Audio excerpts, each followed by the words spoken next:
বাচ্চাদের বিদ্যায় সাফল্য পাওয়ার জন্যে কিছু কিছু নিয়ম মানতে হবে। সেইগুলো হলো, বিছানায় বসে পড়বে না, কাঁচের গ্লাসে জল নিয়ে টেবিলের ওপর রেখে দিন, হনুমান চালিসা পাঠ করুন, প্রত্যেক রবিবার সূর্যদেবের উদ্দেশ্যে জল দিন, লাল বস্ত্র পরিধান করুন।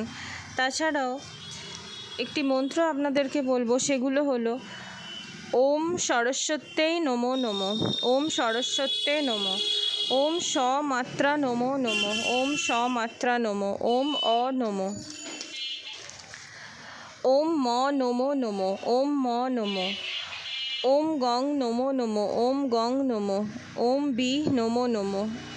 এই মন্ত্রটি পিতা মাতা তাদের বাচ্চাদের উদ্দেশ্যে সপ্তাহে প্রত্যেক দিন 11 বার করে জপ করবেন এবং রবিবার দিন 108 বার মন্ত্রটি জপ করবেন।